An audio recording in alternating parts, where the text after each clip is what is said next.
स्वराज्य कसं निर्माण करायचं, म्हणजे राज्य कसं निर्माण करायचं, आपला शेतकरी कसा मोठा करायचा, माया मुलांचं रक्षण कसं करायचं, सगळं चरित्र आहे. जगाच्या पाठीवर असा कुठला ग्रंथ असा की शिवचरित्र आहे का महान ग्रंथ. आपल्याला नादाला मोबाईलची मोबाईल मध्ये वाईट आलं की सगळ्यात आधी आपण दिवस चांगलं लोटलंच वर. आपण आपला प्रत्येकाने इतिहासाने जगद्गुरु तुकाराम महाराजांचा गाथा वाचला पाहिजे प्रत्येकाने. आता मी तुम्हाला प्रश्न विचारतो, तेवढंच उत्तर द्या. पण इमानदारी द्यायचा, खोटं उत्तर द्यायचं नाही. जर तुम्ही मला खोटं उत्तर दिलं, व्यासपीठावर असलेले सगळे खालचे सुद्धा सगळे, माझा प्रश्न साधा आहे, त्याचं उत्तर इमानदारी द्यायचं. जर हात वर केला तर मी नंतर विचारणार आहे, कारण मंगळवेळात माझ्या वडीलचे दोघं यांनी हात वर केला हे खरं आहे का, तेवढा नाही म्हणला मग तुमचा मान लागला म्हणून सांगायचं.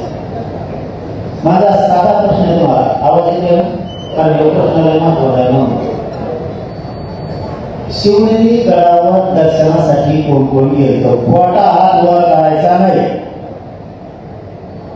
कार्यक्रम 50 जण फक्त याच्यापेक्षा जास्त ऐकतात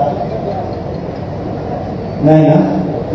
मी याच्यासाठी हे प्रश्न विचारला की मी मीडियात म्हणलो, घटना सुद्धा म्हणलो, 70% मराठ्याला शिवनेरीला पुढे माहीतच नसते.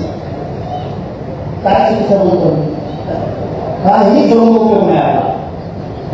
आपला बाप पुण्याला आपल्याला माहीत नसला आणि त्या शिवनेरीला वर्ष आपण मराठ्याला जाणार म्हटलं ना, आपण खरे हिंदू नाही आणि खरे मराठी सुद्धा.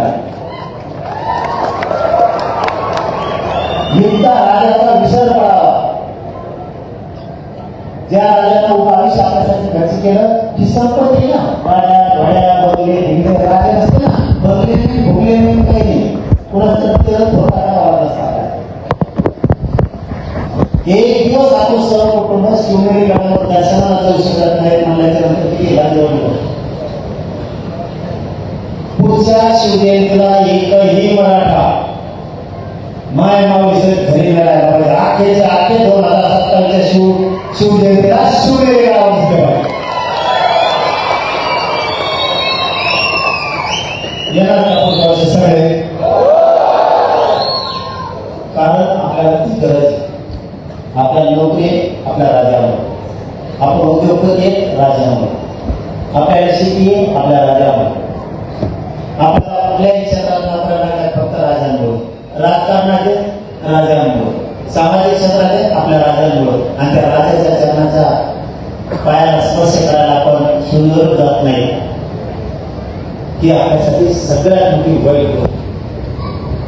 आता रोग पाडायची, गोंधळ घालायचा नाही, शांततेत सगळ्यांना आपण आपल्या गाड्या सुरू करायच्या.